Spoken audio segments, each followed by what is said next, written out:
Isaiah chapter 37.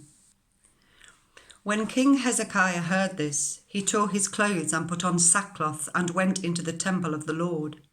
He sent Eliakim, the palace administrator, Shebna, the secretary, and the leading priests, all wearing sackcloth, to the prophet Isaiah, son of Amos. They told him, "This is what Hezekiah says. This day is a day of distress and rebuke and disgrace, as when children come to the moment of birth and there is no strength to deliver them.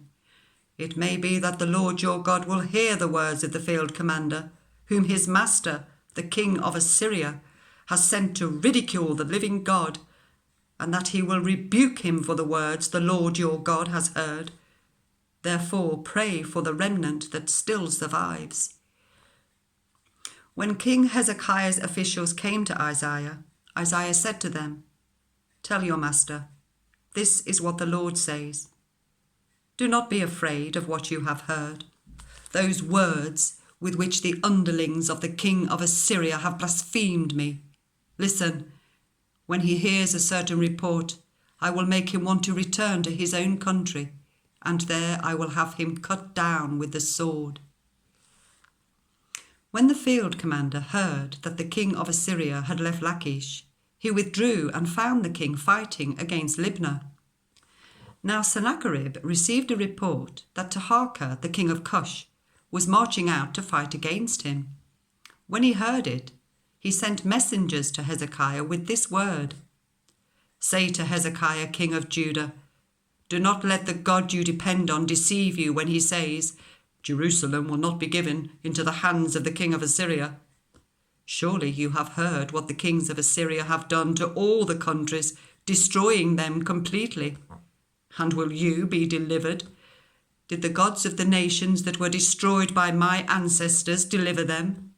The gods of Gozan, Haran, Rezeph, and the people of Eden who were in Tel Azar? Where is the king of Hamath, or the king of Arpad? Where are the kings of Lair, Sepharvaim, Hena, and Ivah?"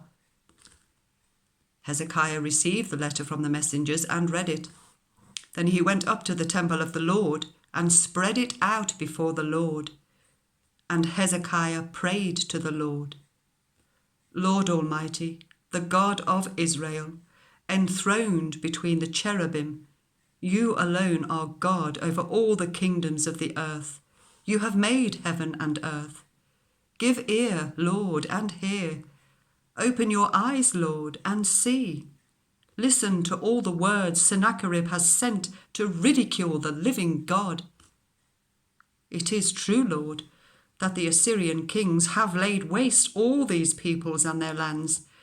They have thrown their gods into the fire and destroyed them, for they were not gods, but only wood and stone, fashioned by human hands. Now, Lord our God, deliver us from his hand, so that all the kingdoms of the earth may know that you, Lord, are the only God." Then Isaiah, son of Amos, sent a message to Hezekiah. "This is what the Lord, the God of Israel, says. Because you have prayed to me concerning Sennacherib, king of Assyria, this is what the Lord has spoken against him. Virgin daughter Zion despises and mocks you. Daughter Jerusalem tosses her head as you flee. Who is it you have ridiculed and blasphemed? Against whom have you raised your voice and lifted your eyes in pride? Against the Holy One of Israel. By your messengers you have ridiculed the Lord, and you have said, 'With my many chariots I have ascended the heights of the mountains, the utmost heights of Lebanon. I have cut down its tallest cedars, the choicest of its junipers. I have reached its remotest heights, the finest of its forests. I have dug wells in foreign lands and drunk the water there. With the soles of my feet I have dried up all the streams of Egypt.' Have you not heard? Long ago I ordained it. In days of old I planned it. Now I have brought it to pass, that you have turned fortified cities into piles of stone.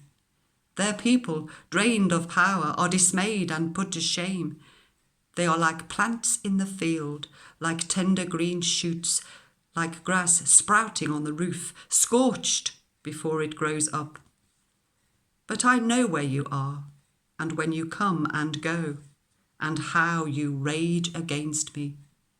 Because you rage against me, and because your insolence has reached my ears, I will put my hook in your nose and my bit in your mouth, and I will make you return by the way you came. This will be the sign for you, Hezekiah. This year you will eat what grows by itself, and the second year what springs from that. But in the third year sow and reap, plant vineyards and eat their fruit. Once more a remnant of the house of Judah will take root below and bear fruit above. For out of Jerusalem will come a remnant, and out of Mount Zion a band of survivors. The zeal of the Lord Almighty will accomplish this. Therefore, this is what the Lord says concerning the king of Assyria. He will not enter this city or shoot an arrow here. He will not come before it with shield or build a siege ramp against it. By the way that he came, he will return. He will not enter this city, declares the Lord. I will defend this city and save it, for my sake and for the sake of David my servant. Then the angel of the Lord went out and put to death 185,000 in the Assyrian camp. When the people got up the next morning, there were all the dead bodies.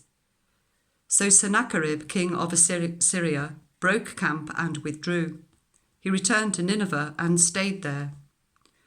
One day, whilst he was worshipping in the temple of his god Nisroch, his sons Adramelech and Sharezer killed him with the sword, and they escaped to the land of Ararat.